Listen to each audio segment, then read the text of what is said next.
Ben, conte-nous un petit peu là, comment ça s'est déroulé, là, comme tu m'as conté avant-hier.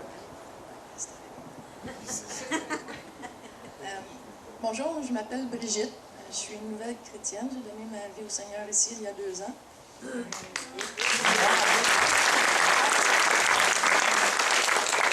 J'ai fait la rencontre des gens extraordinaires ici. Puis au printemps, j'ai eu une invitation.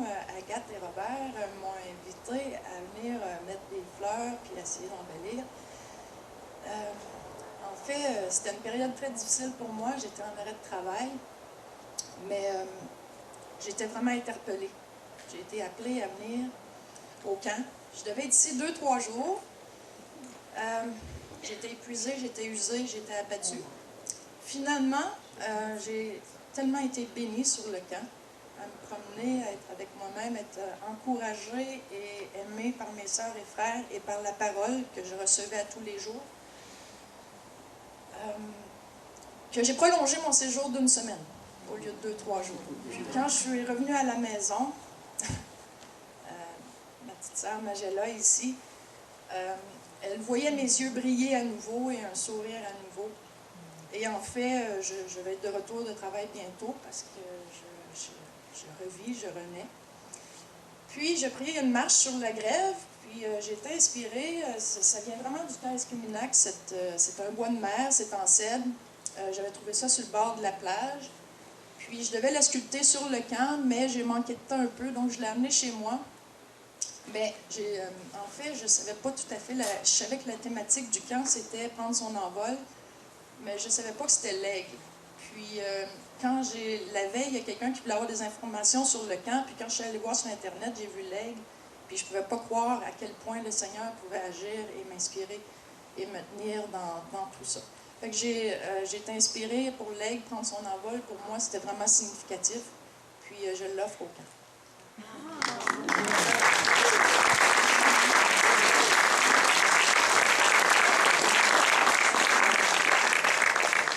Peut-être de loin, ça vous paraît un peu difficile à identifier, mais si vous vous approchez et vous regardez, je vous encourage à pouvoir le faire quand vous en aurez l'occasion. Puis je suis certain que vous allez être touché de voir comment c'est assez spécial. Oui. Ce matin, j'aimerais tirer quelques témoignages. J'ai mon frère Fred qui voulait partager quelque chose concernant le camp l'année passée. Est-ce que tu voudrais, s'il te plaît, Frédéric, partager quelque chose et préparer peut-être 1 ou 2 témoignages. J'ai un drinch popcorn, quelque chose que le Seigneur a fait dans votre vie l'année passée ou cette année, je ne sais pas quoi. Merci. Oui, vas-y. Je vais essayer de faire ça court. Moi et mon épouse, ça faisait 8 ans qu'on essayait d'avoir un enfant. Puis on a fait toutes les démarches au niveau de la fertilité pour se rendre jusqu'à l'in vitro. Fait qu'on a... L'année dernière, on a pris un break. On a dit on va attendre avant d'aller faire l'in vitro parce qu'il y avait rien qui fonctionnait. Puis dimanche, au camp Escuminac, encore démanchait le camp. Il y a un pasteur de la région qui est venu nous voir, qui avait à cœur de prier pour nous autres. Puis qui a prié pour nous autres, pour justement que Dieu guérisse, qui permette justement qu'on ait un enfant. Puis juste pour vous dire une chose, c'est que la semaine après, on a eu un invité d'église qui ne connaissait pas notre situation du tout. Puis pendant un appel en avant pour la guérison, ma femme, le Seigneur lui a montré une vision. Elle a vu un jeune enfant qui courait vers elle dans les bois comme ça. Puis le pasteur est passé à côté d'elle, puis il a mis sa main sur son ventre, puis il a dit « Seigneur, bénis l'enfant qui est rendu en elle. » Fait que, juste pour vous dire, la conception s'est faite la veille. Déjà là, on savait que c'était un garçon. Fait qu'il y a 3 mois maintenant, faites le calcul, ça fait plus 9 mois, ça fait... il a vraiment été conçu après Escuminac. Fait que Dieu a vraiment opéré un miracle à travers le camp. On veut vraiment rendre gloire pour ça.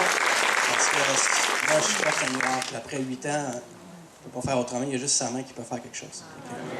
Amen.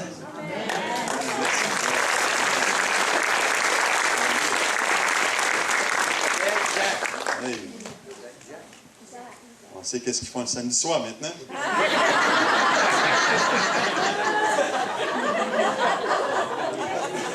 D'autres témoignages ce matin. Quelqu'un veut peut-être témoigner de l'intervention de Dieu dans leur vie, peut-être au 15 Cuminac. Peut-être que ça fait longtemps que tu n'es pas venu au camp. Et après tant d'années, tu as été touché dans le passé, mais comme notre frère Chuck mentionnait, c'est bon de se rappeler du passé, mais il ne faut pas rester là. Il faut aller de l'avant. Est-ce qu'il y a un autre témoignage ce matin? Oui, Joanne. Chaque année que je viens ici, je suis toujours bénie. Viens ici, s'il te plaît.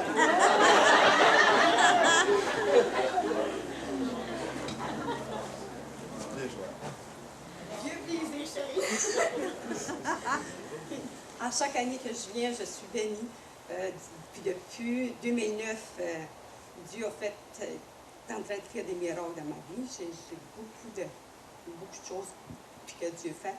Puis je viens toujours ici avec, puis ma mentalité, c'est toujours, Dieu a des hangars de bénédiction. Mais on ne les reçoit pas parce qu'on ne demande pas. Puis moi, chaque année, je viens au camp, j'y vais pour recevoir. Puis cette année, j'ai dit, Seigneur, j'ai mal dans les os, je fais de l'arthrite, j'ai mal d'un genou. Puis hier soir, à la louange, l'Esprit a retombé sur moi, puis je suis libérée. J'ai plus mal des os, j'ai plus mal de mon pied.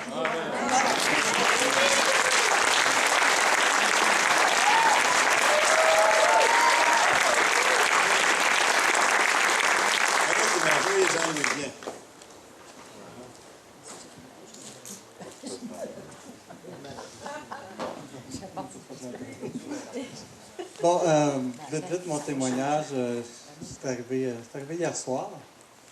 Depuis que je suis arrivé au camp jeudi après-midi, ben, je me suis blessé dans le dos jeudi après-midi. J'ai un dos fragile depuis des années.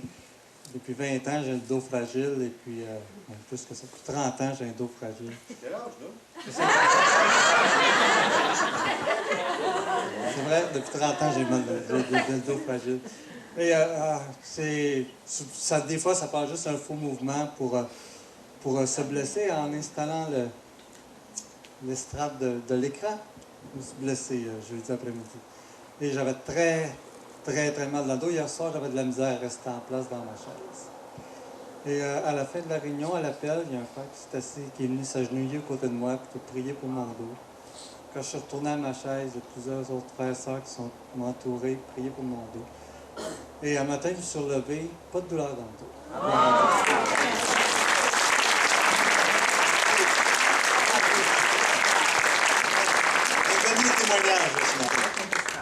C'est pas un témoignage de la gloire de Dieu de 50 ans passé. Ce soir, hier soir. Amen. Quelqu'un veut témoigner, un dernier témoignage. Victor.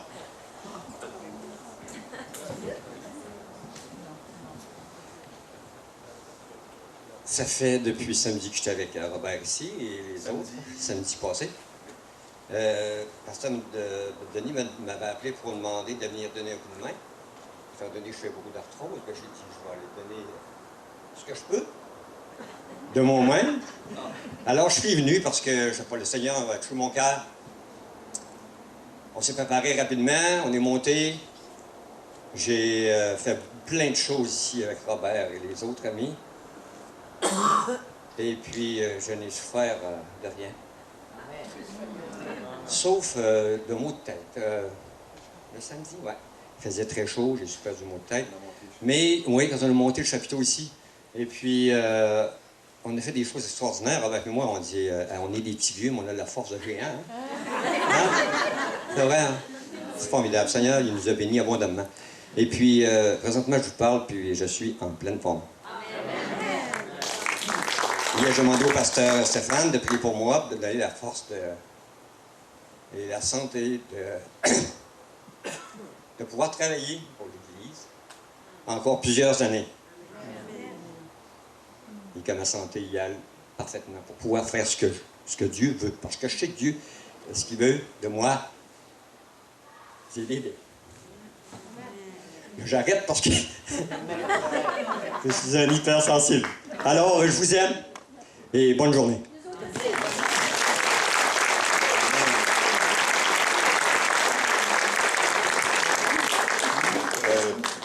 si tu cherches quelque chose à faire, j'ai des contrats. Je peux t'engager. Amen. C'est bon. Ah, béni Seigneur. Béni soit le Seigneur. J'aimerais qu'on puisse prendre place à ce que le Seigneur a déposé sur le cœur de notre frère Guy, qui nous a partagé des choses tellement excitantes sur l'unité qu'on a besoin d'avoir au Québec, dans nos églises, pour voir la gloire de Dieu. Et je crois que vous, qui êtes témoins, représentants d'églises ici dans votre région, nous avons besoin d'être attentifs à ce que le Seigneur a mis sur le cœur du pasteur Guy concernant l'unité. Et je crois que la base a été placée avec notre frère Chuck, les messages, et hier avec l'importance de se confier dans l'Éternel et de pouvoir garder nos yeux sur lui régulièrement. Et prenons attention, quand on vient sur le camp, soyons des éponges. On devrait avoir tous, chacun de nous, ce matin, une éponge pour absorber la parole. Je ne suis pas fatigué d'entendre la parole. Est-ce que vous êtes fatigué? Non. On veut entendre la parole. Frère, pasteur Guy, sois béni un matin. Merci pour toi.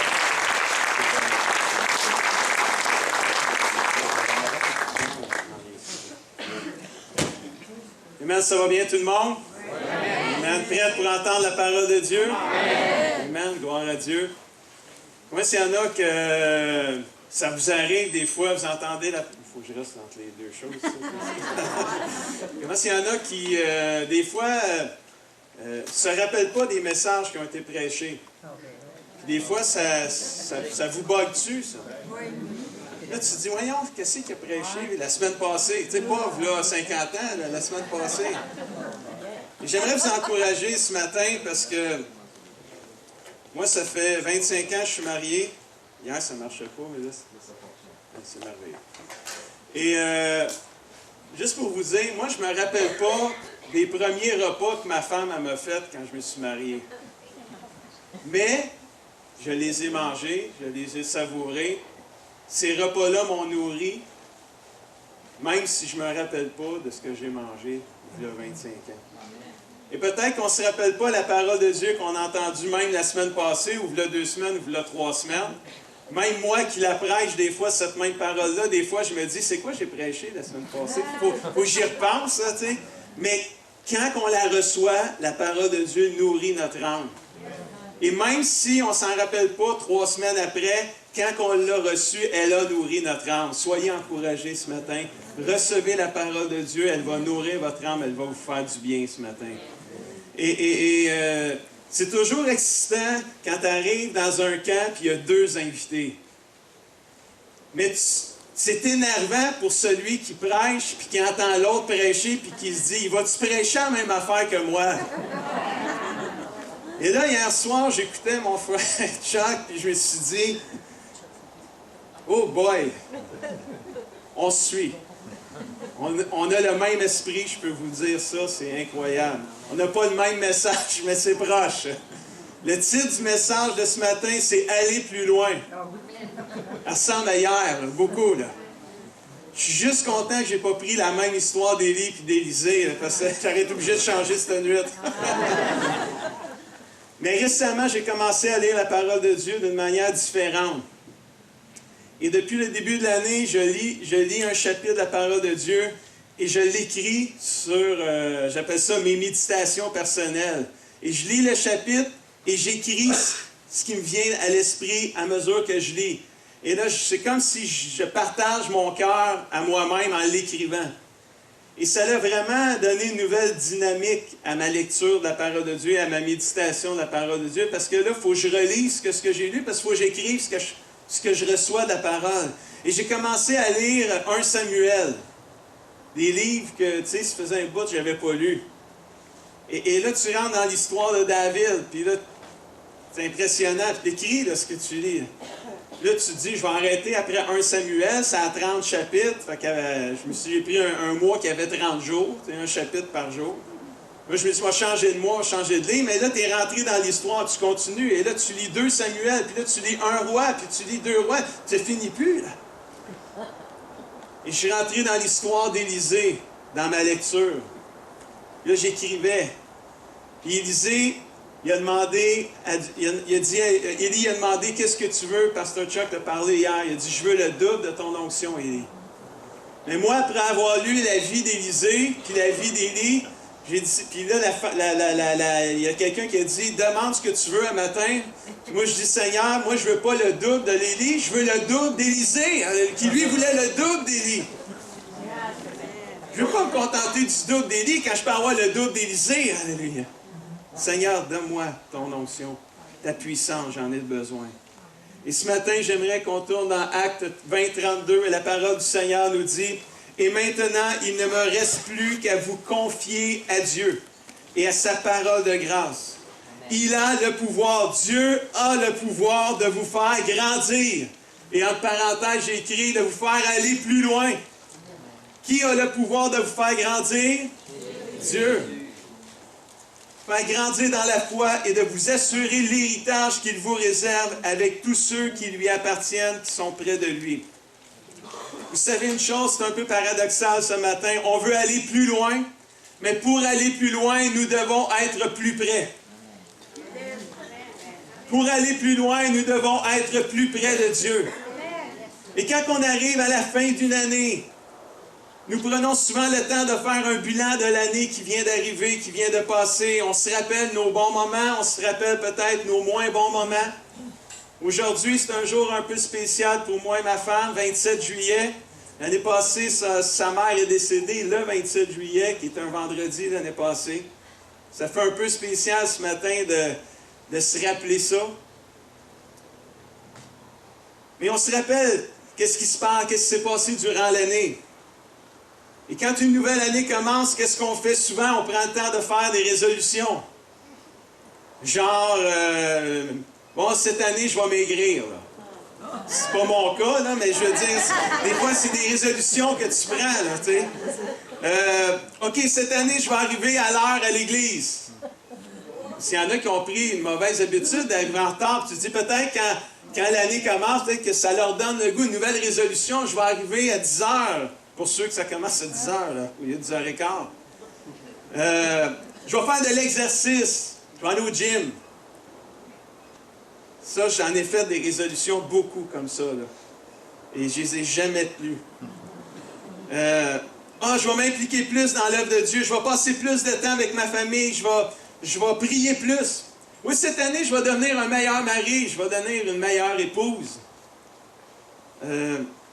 Etc., etc.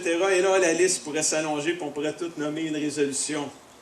Mais avec le temps, on réalise qu'on prend des résolutions sans trop réfléchir, puis on n'est pas capable de les respecter. On abandonne facilement au bout d'un mois, pour ceux qui ont réussi et qui ont toffé, il y en a qui se sont rendus jusqu'au mois de février avec leur résolution. Pour d'autres, au mois de mars, mais souvent, on abandonne vite, on abdique, et on arrête de prendre des résolutions finalement parce qu'on n'est jamais capable d'y tenir. Et je crois que quand on prend le temps de prendre une résolution, c'est parce qu'on veut aller plus loin. On veut faire quelque chose de différent. On veut progresser, on veut avancer et on prend le temps de prendre une résolution. Quand on prend une résolution de dire « je veux prier plus cette année », c'est parce qu'on a le goût d'aller plus loin. Parce qu'on a le goût d'avancer, on a le goût de faire des progrès, on a le goût de grandir. Mais des fois, on se décourage parce qu'on n'y arrive pas finalement. Et ce matin, j'aimerais vous encourager à aller plus loin dans votre foi, plus loin dans votre intimité avec Dieu, plus loin dans votre service envers lui. Mais je réalise que pour aller plus loin pour Dieu, il faut que je sois plus près de lui. La parole de Dieu nous encourage dans Jacques, chapitre 4, verset 8. « Tenez-vous tout près de Dieu, il se tiendra tout près de vous. » Psaume 145, verset 18. « Il est proche de tous ceux qui font appel à lui. » Y a-t-il des gens ici qui sont prêts de faire appel à Dieu ce matin? Amen. Il y a une promesse de Dieu à ceux qui font appel à lui. Il est proche de vous ce matin. Faites appel à votre Dieu ce matin. La parole de Dieu dit dans le psaume 16, verset 8. « Je garde constamment les yeux fixés sur mes problèmes. OK, vous êtes là ce matin, ça c'est bon signe, ça. Je garde constamment les yeux fixés sur l'Éternel. Et qu'est-ce que ça continue? Puisqu'il est près de moi, rien ne peut m'ébranler. Tenez-vous près de lui, allez plus loin en étant plus près de lui. Rien ne pourra vous ébranler. Psaume 73, verset 28. Tandis que mon bonheur à moi, c'est d'être toujours près de Dieu. Oui, j'ai placé dans le Seigneur, et là il manque quelque chose, mon sûr refuge, et je raconterai ses œuvres. Jean 3,30 nous dit, il doit devenir de plus en plus grand en parlant de Dieu dans ma vie et moi de plus en plus petit. Psaume 119, verset 11. Je serre ta parole dans mon cœur afin de ne pas pécher contre toi. Et dernier, Psaume 119, verset 151. Seigneur, toi, tu es près de moi et tous tes commandements sont vrais. La parole de Dieu nous encourage à se tenir tout près de Dieu, frères et sœurs. Et c'est en étant près de lui que nous pourrons aller plus loin et grandir dans notre foi. Quand je pense à aller plus loin, en étant plus près, je pense à Josué et le peuple de Dieu et leur conquête du pays promis. J'aimerais prendre quelques temps ce matin pour juste se replonger dans l'histoire de Josué et du peuple de Dieu et quelques conquêtes qu'ils ont faites de leur pays promis. C'est pour cela que j'ai eu peur quand on est allé à Jéricho hier. J'ai eu peur que Chuck il dise toute mon histoire ce matin, mais il n'en a pas dit beaucoup, fait que c'est bien ça. Je vais pouvoir en dire un petit peu plus. J'aimerais qu'on regarde un peu la conquête de Jéricho. On connaît pour plusieurs l'histoire, il y en a, ça fait longtemps que vous êtes chrétiens, vous connaissez cette histoire-là, mais j'aimerais qu'on lise et qu'on porte attention à quelques points ici. Josué 6, versets 2 à 5. Le Seigneur dit alors à Josué, « Regarde, je te livre Jéricho avec son roi et ses défenseurs. Toi et tous tes soldats, vous marcherez autour de la ville, vous en ferez le tour une fois par jour durant 6 jours. 7 prêtres précéderont le coffre sacré en portant chacune une trompette. Le 7e jour, vous ferez 7 fois le tour de la ville. Pendant que les prêtres sonneront la trompette, lorsqu'ils feront entendre une note prolongée, après le 7e tour, le 7e jour, le peuple poussera un cri formidable de guerre. Et les murailles de la ville que Pasteur Chuck a dit qui étaient grandes, qui étaient hautes, qui étaient immenses, les murailles au simple cri de guerre du peuple de Dieu vont s'écrouler. Alors les Israélites monteront tous à l'assaut et chacun droit devant soi et on va prendre possession de Jéricho. Allez plus loin en étant plus près. C'est ce que Josué et le peuple de Dieu ont vécu à Jéricho. La note importante dans ce verset-là, c'est la première ligne. Le Seigneur dit alors à Josué. Il a donné sa stratégie à Josué, au leader du peuple d'Israël. Alors que Josué est allé auprès de Dieu pour chercher la stratégie pour conquérir Jéricho. Le peuple de Dieu a conquis Jéricho. Ils ont gagné, on le sait, on la connaît l'histoire. Ils ont tourné autour de la ville une fois par jour. Le 7e jour, ils ont tourné 7 fois. Les murs se sont écroulés d'une manière miraculeuse. Mais c'est l'obéissance qui a fait la différence. C'est l'intimité de Josué avec son Dieu, où ce que Dieu a pu révéler à Josué la stratégie pour pouvoir conquérir la ville de Jéricho. Et quand Josué est arrivé et il dit, j'ai cherché Dieu, le Seigneur m'a répondu, puis il m'a dit, on va faire une fois le tour de la ville pendant 6 jours, une fois par jour. Mais là, le Seigneur me dit, le 7e jour, on va le faire 7 fois. Puis le Seigneur a dit, pendant tout le temps qu'on va tourner en rond, on ne peut pas parler, on a le droit de rien dire. Oh, praise, ça, c'est la plus belle stratégie. Pas de chiolage. Pas de critiquage. On obéit et on se ferme la trappe. Moi, je ne sais pas comment on traduit ça en anglais pour nos amis anglais avec Stéphane au bord, là, mais... Bonne chance. Je t'aime, Steph, en passant, là. Amen.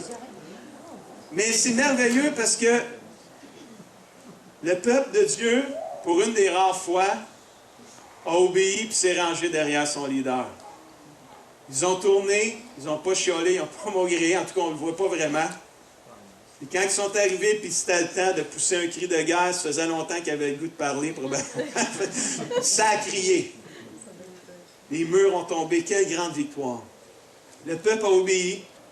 Il est allé plus loin dans leur conquête du pays promis. parce qu'ils étaient près de leur Dieu. Et ça nous amène à cette victoire-là qu'ils ont vécue contre Jéricho, à la prochaine ville qu'ils devaient conquérir. C'est la ville, et là je ne sais pas comment vraiment le prononcer, c'est la ville d'Aï ou c'est la ville d'Aï? Fait que c'est Aï ou Aï? J'haïs dire Aïe, tu comprends-tu? Un jeu de mots, là, excusez-moi. J'aimerais qu'on regarde la défaite d'Aï ou d'Aï. OK, je vais dire d'Aï pour tout de suite. Pour Stéphane, c'est la ville d'Aï, là, mais je vais dire d'Aï. Parce qu'Aï, ça fait drôle un peu. Josué 7, verset 3 à 5. Ses leaders à Josué. On a tous des leaders quand tu es pasteur, une équipe de leaders qui est derrière toi. Alors, ces leaders reviennent et disent à Josué, Josué, il est inutile, pasteur Josué, il est inutile d'envoyer l'armée entière attaquer Aï. 2 ou 3 000 hommes suffiront. La population de la ville est trop peu nombreuse pour qu'on dérange toute notre armée. Autrement dit, tu sais, regarde, ça va être facile, là, Josué. C'est une petite ville.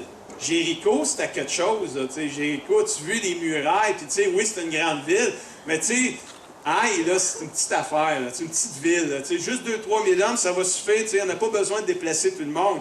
Alors, on continue, verset 4. 3 000 hommes environ partirent donc à l'attaque, mais ils durent s'enfuir devant les habitants d'Aï. Ceux-ci, les habitants d'Aï, tuèrent environ 36 parmi les 3 000 du peuple de Dieu qui ont été pour conquérir Aï. Ils poursuivirent les autres depuis la porte de la ville jusqu'à Chérabin et dans la descente, et ils les mirent en déroute. Et lisez bien la dernière phrase, verset 5.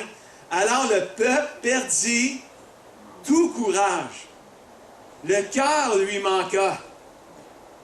Que s'est-il passé ici? Tu viens de conquérir la plus difficile des villes, Jéricho, qui était entourée d'une forteresse, d'une muraille incroyable. Tu as vu le miracle de Dieu devant tes yeux, un miracle incroyable, sur un cri de guerre, des murailles s'effondrer, c'est juste impossible qu'est-ce que ça arrive. Et là, tu arrives dans une ville qui est Aï ou Aï, et qui est une petite ville, et c'est comme tu penses ça va être facile. A-t-on pris la ville d'Aï pour acquise, ville peu nombreuse, sans avoir nécessairement le besoin d'aller chercher le conseil de Dieu? Pas besoin de prier, ça va être peut-être facile. On est capable d'y arriver, on n'a peut-être pas nécessairement besoin du conseil de Dieu, on va y arriver. On vient de gagner Jéricho, là, tu sais. Vous suivez? On ne voit pas dans l'histoire Josué prier, chercher le conseil de Dieu. On ne voit pas le Seigneur dit alors à Josué pour la ville d'Aï. Tu ne vois pas ça. Si tu veux aller plus loin, il faudra être plus près de Dieu. Si tu veux gagner des victoires dans ta vie spirituelle, c'est en te tenant près de Dieu que ça va arriver. Après la défaite, Josué, qui était extrêmement découragé lui aussi. Il faut se rappeler, tu viens de gagner une grande victoire. Puis toi, tu t'attends à gagner facilement la ville d'Aï, de la manière qu'on voit les gens, les leaders de Josué lui parler. Et là, c'est l'échec. Tu perds des hommes au combat, tu as 36 personnes qui sont tuées là-dedans, tu as des deuils à vivre, et en plus, tout le monde est sa déprime, tout le monde est découragé, même le leader. Et quand c'est rendu que c'est le pasteur qui est découragé, combien savent que ça ne va pas bien, là? Josué 7, versets 10 à 13, nous dit ceci. Josué qui était découragé, il a fait la meilleure chose à faire quand tu es découragé, tu t'approches de Dieu. Tu t'en vas parler à Dieu.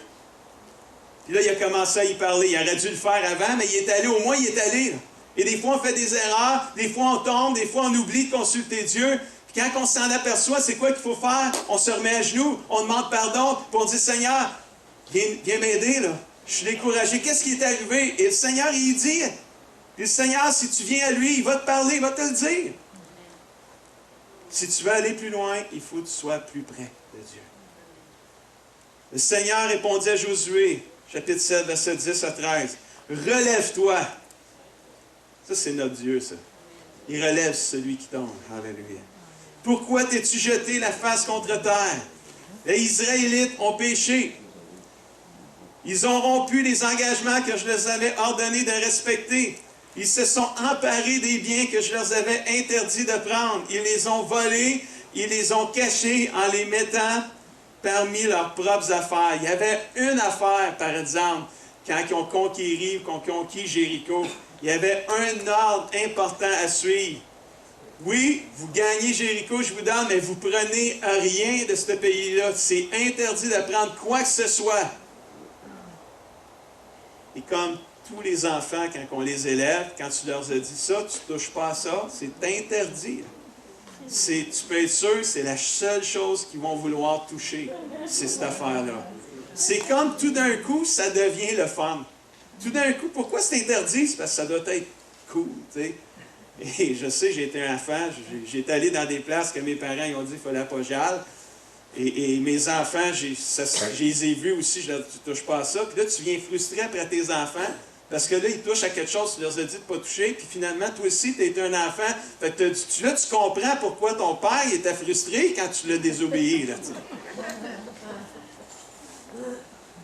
et il est arrivé quelque chose quand ils ont conquis Jéricho.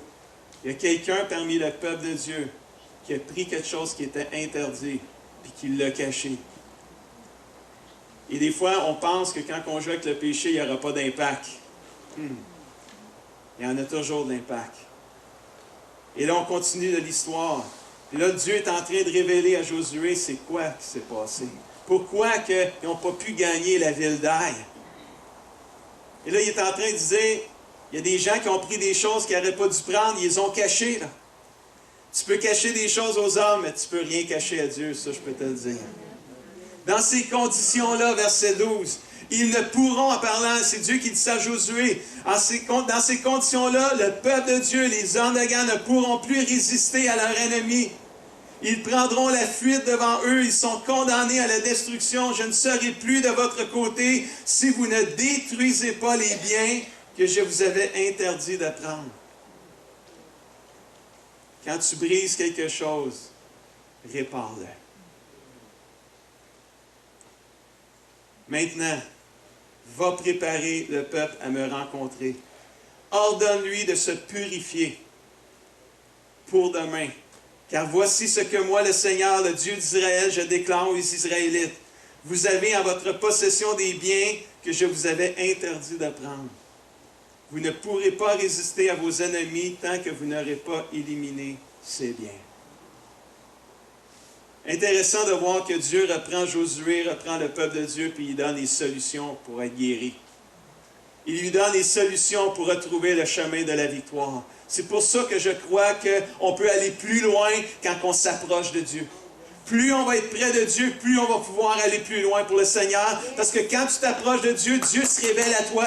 Dieu te montre des choses peut-être qui sont cachées dans ton cœur. On voit la sculpture de la dame, là, que Brigitte, c'est ça, Brigitte? C'est toi qui as fait. Je me demandais si c'était un nez d'aigle, une bouche d'aigle, puis merci de confirmer que c'était ça.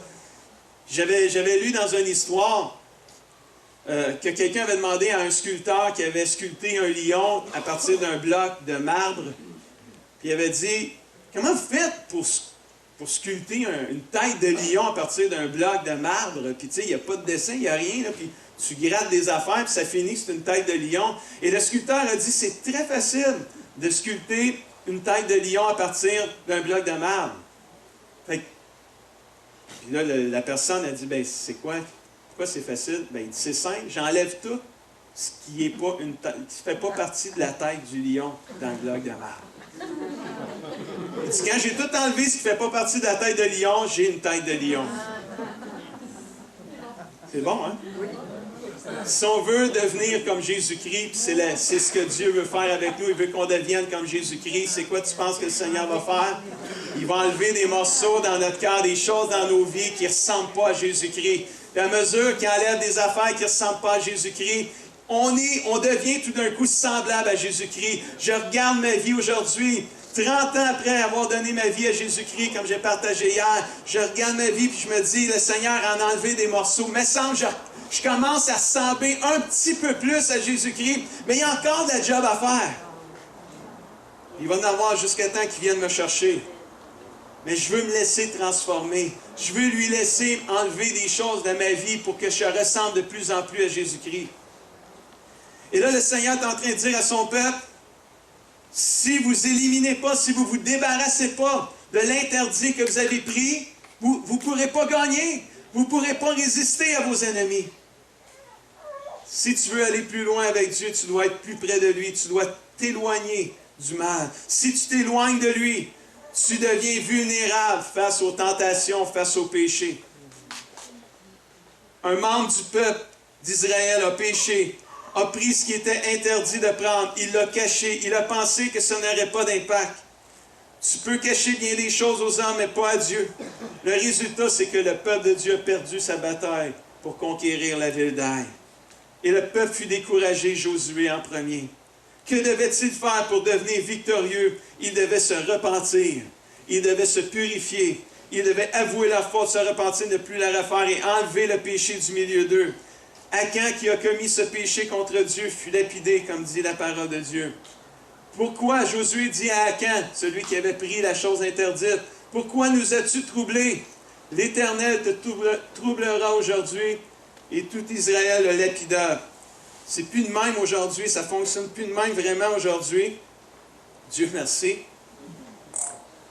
Mais spirituellement, ça fonctionne comme ça, par exemple. Peut-être physiquement, on ne se tue pas, là. Mais spirituellement, on peut se tuer aussi spirituellement.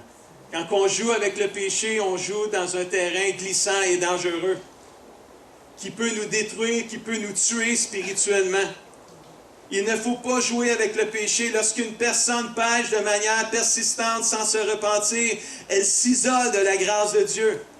Désormais, elle ne dispose plus de l'aide et de la protection divine. Elle n'est plus en mesure de résister à l'ennemi de son âme qui tentera alors de la détruire.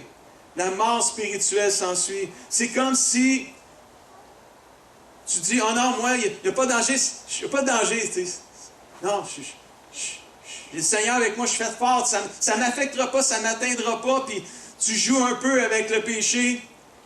Peu importe qui tu es ce matin, que tu sois un pasteur, un chrétien, membre d'une église, que tu sois un surintendant, peu importe, un évangéliste, peu importe. Si tu joues avec le péché, tu joues sur un terrain dangereux. Si tu joues avec le feu, tu risques de brûler peu importe qui tu es ce matin.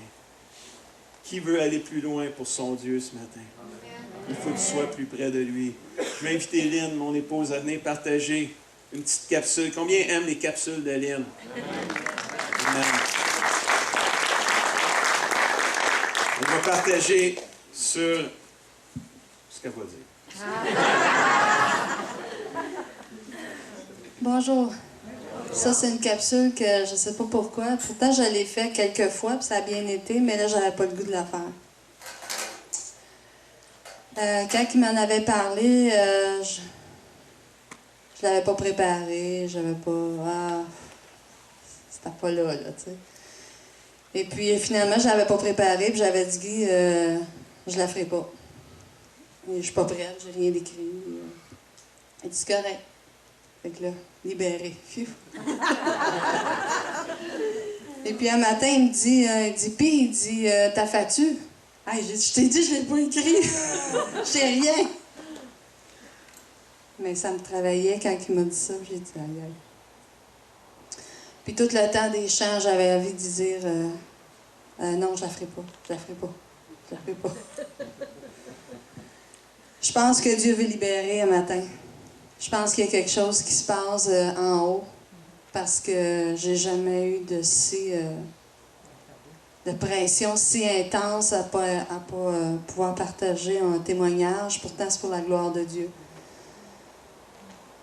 Guy disait que si tu joues avec le péché, tu vas te brûler. Si tu ne règles pas ton péché aujourd'hui, c'est ton péché qui va t'avoir un jour.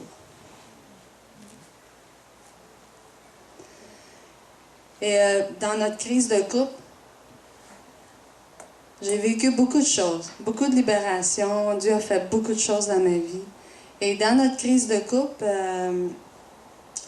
je me sentais pas la première dans sa vie. quand tu te sens pas aimé, puis tu te sens pas chéri, tu te sens pas la première, ça finit que tu en souffres de ça, c'est un manque et tu deviens vulnérable. Et je sais que beaucoup de couples peuvent vivre ça. Et c'est la même histoire pour tout le monde. Ça revient toujours à la même chose. J'étais une grande... aujourd'hui, j'écoute pas beaucoup la télé, mais avant, j'écoutais beaucoup de films. Et dans toutes les histoires, c'est toujours la même histoire. Et je sais que c'est l'être humain et c'est toujours pareil. Tu deviens vulnérable, tu ne te sens pas aimé. Alors, un bon jour, il y a quelqu'un qui arrive à côté de toi puis il est fin. Il semble t'apporter une certaine compréhension. Tu vois que tu lui plais, premièrement. Il s'occupe de toi, il est gentil, il est fin, il est à ton service, as-tu besoin d'aide? Bon, puis tatata. Et puis, mais tu sais, je l'ai vu venir dès le début, là. La première fois qu'il s'est approché de moi, cet homme-là, as-tu besoin d'un lift? Je vais aller te porter chez toi. J'ai dit non, c'est correct, mon mari va venir me chercher. Je l'ai vu tout ça. Et puis là, c'était à tous les jours, là. Ah, mais si jamais il ne peut pas venir te chercher, je vais venir te chercher. Je vais aller te porter, tu sais, je vais aller te porter. Puis là, il venait, t'as-tu besoin d'aide? T'as-tu besoin de ci? T'es-tu correct? Tu sais. Oui, je suis correct, tu sais. Puis là, j'essayais de me mettre des murs autour de moi. Là, wow, recule de là, tu sais. Mais je le savais, là, tu sais. Je voyais le jeu, je voyais l'ennemi dans ça, là. Puis je voulais tellement pas tomber là-dedans. Un jour, j'ai ouvert la porte. Dans le sens que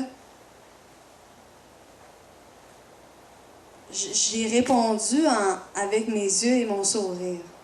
Tu sais, tout se fait dans le regard, hein? Dans la façon que tu regardes les gens. Tu regardes les gens comme si c'était ton frère ou ta soeur, ou tu regardes les gens avec pas correct. Là.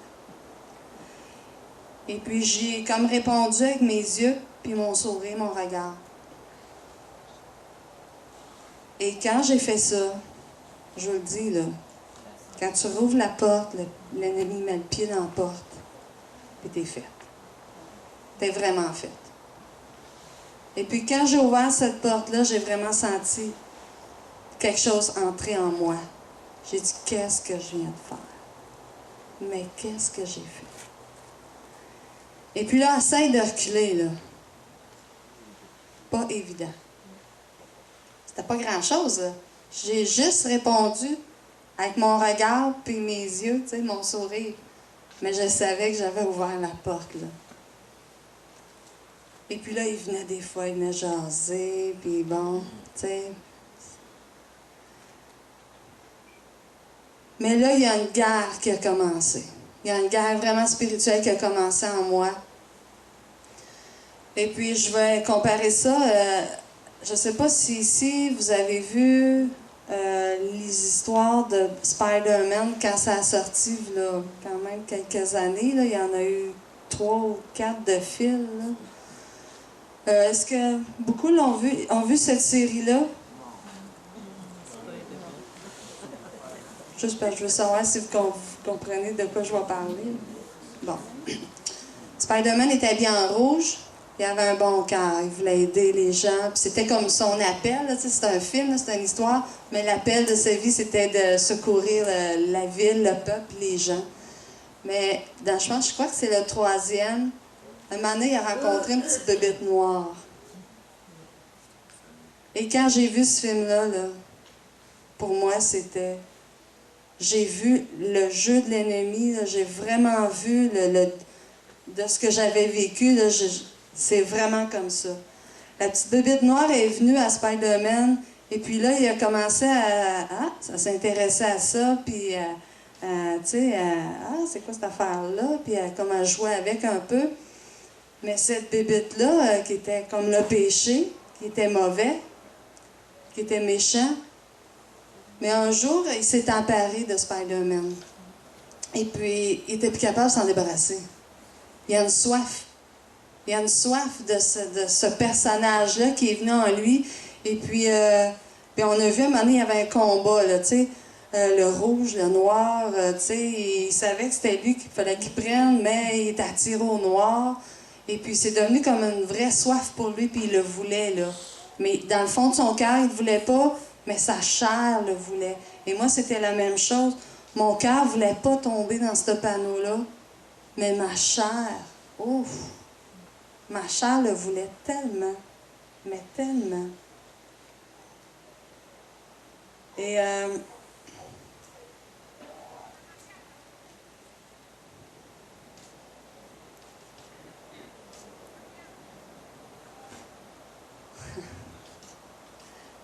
juste pour mettre tout de suite au clair, j'ai pas tombé, là.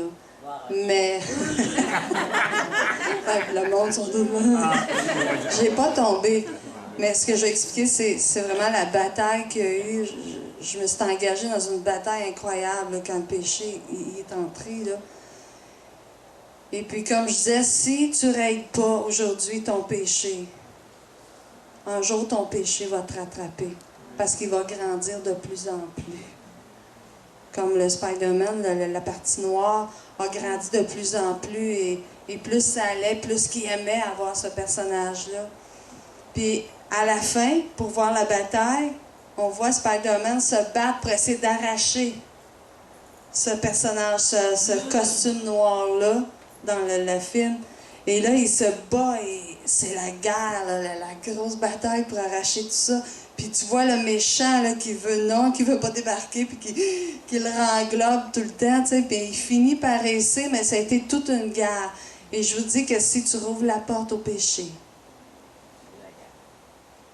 tu rentres dans une guerre.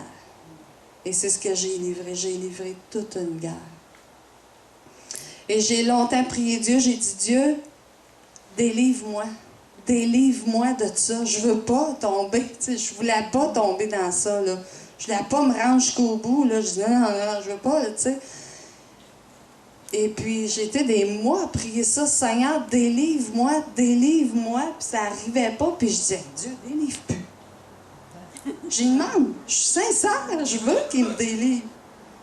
Mais un jour, j'ai compris quelque chose.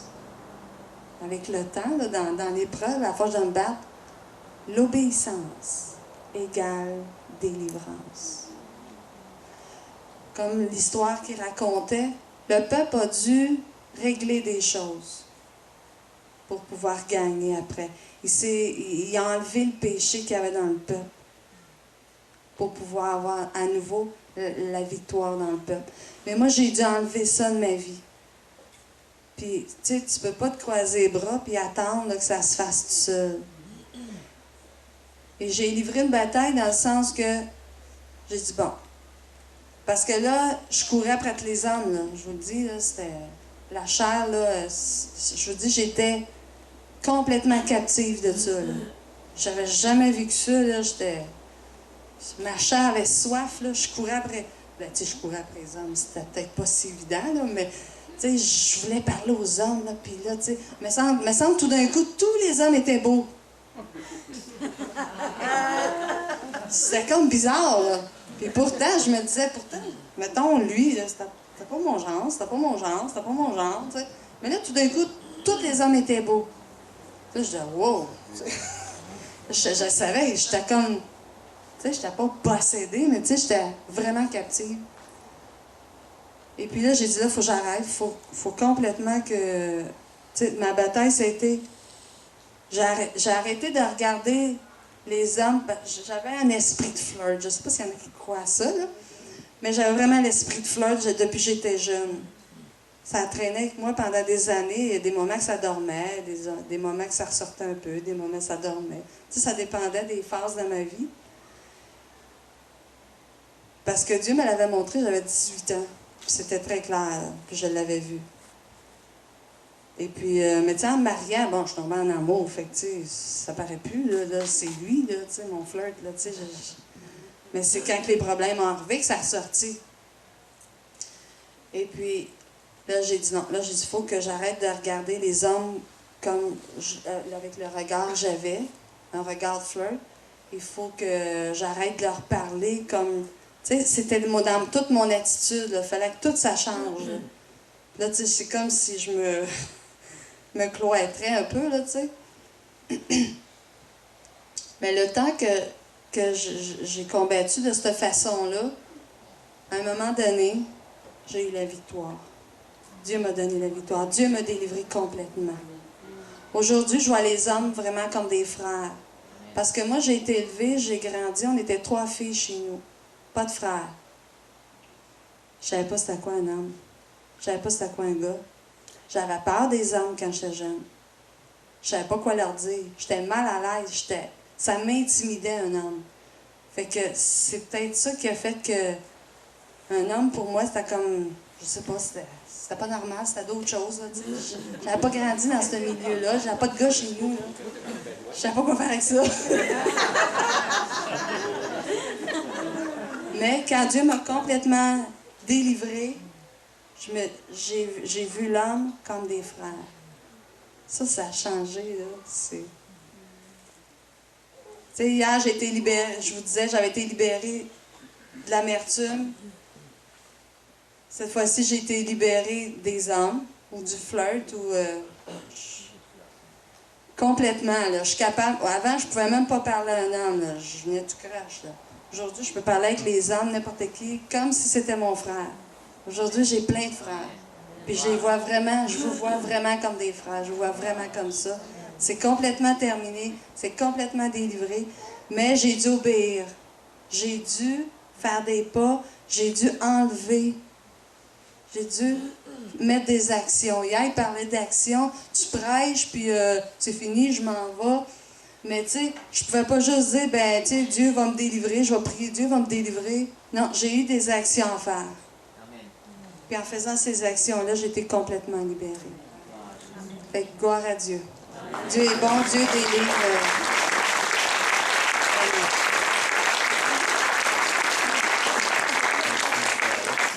Merci, Lynn, pour ce superbe témoignage. Moi, je ne me tente pas d'entendre les témoignages de ma femme. Wow! C'est tellement inspirant, frères et sœurs. Dieu nous fait vivre des choses, puis on est un livre ouvert de partager devant vous des choses très cachées, très intimes.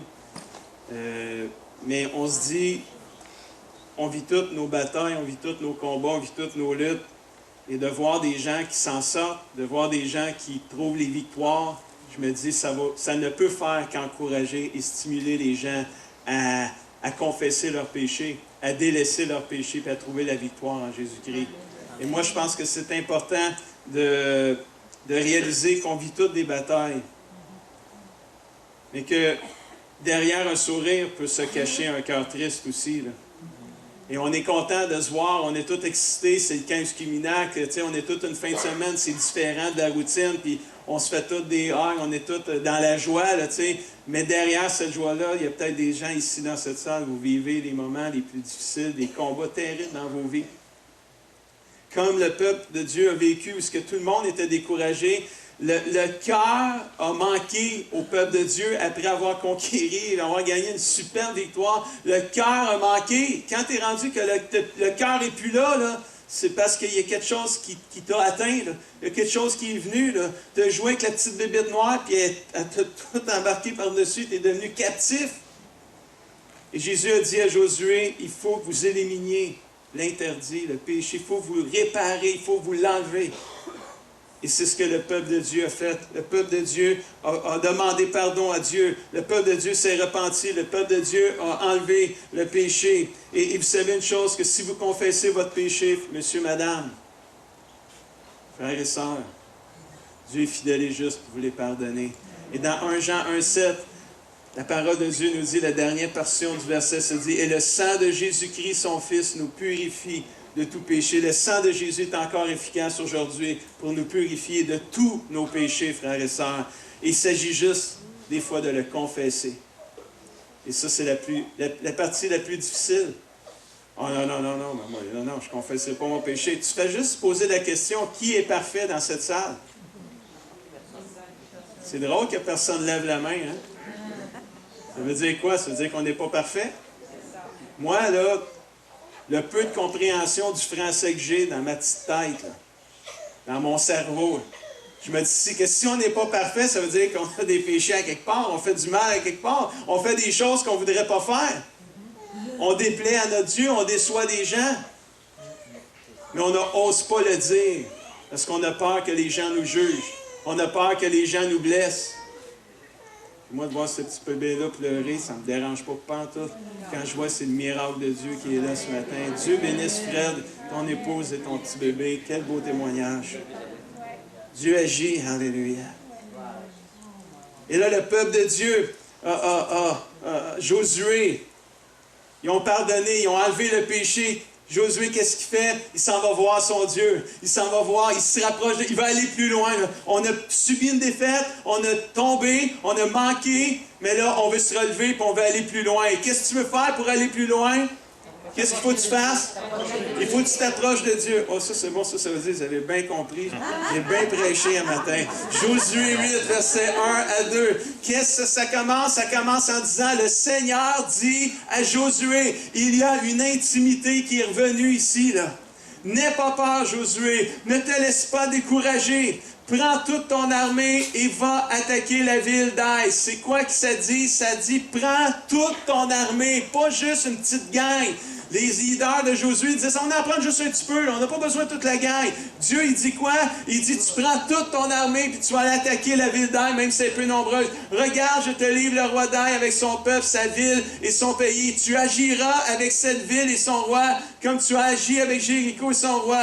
Mais vous pourrez prendre pour vous comme richesse de guerre leurs biens, leurs animaux. Prépare une attaque par surprise à l'arrière de la ville. Il y a une stratégie qui est donnée, mais tu peux juste la trouver quand tu es proche de Dieu, quand tu parles à ton Dieu, quand tu pries, quand tu cherches. On a plusieurs pasteurs ici réunis qui représentent plusieurs villes, plusieurs régions d'ici. Il y a une stratégie de Dieu pour votre région. Mais faut-il la trouver dans la prière? Faut-il la trouver dans l'intimité avec Dieu? Alléluia. Et Dieu va honorer l'obéissance, l'action. La foi, c'est l'action. On croit en Dieu, mais il faut agir. La foi sans les œuvres, ça vaut zéro. Amen. Josué, Dieu a parlé à Josué. Ce qui est merveilleux, c'est que pour la ville d'Aï, c'est là que tu vois la miséricorde de Dieu et la grâce de Dieu. Dans Jéricho, tu ne touches à rien, tout est interdit, tu as le droit de rien prendre. Ils vont vers la ville d'Aï, ils écoutent, ils ne parlent pas à Dieu, ils ne consultent pas Dieu, ils subissent une grande défaite. Ils règlent leurs péchés, Dieu parle, dit, t'as péché, réglez vos affaires. Ils ont réglé leurs affaires, ils ont avoué leurs fautes, ils ont enlevé le péché. Et là, Dieu il dit, regarde, voici la stratégie. Mais il dit, ça va être différent avec Aï.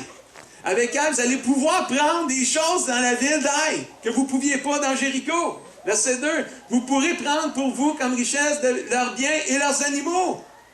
C'est-tu ça la miséricorde de Dieu? C'est-tu ça la miséricorde de Dieu?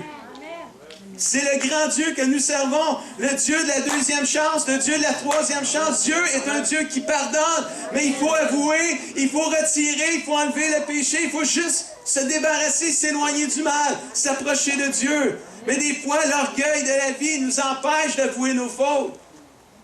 On est orgueilleux. Merci pour les deux femmes qui ont dit Amen en avant de moi ici.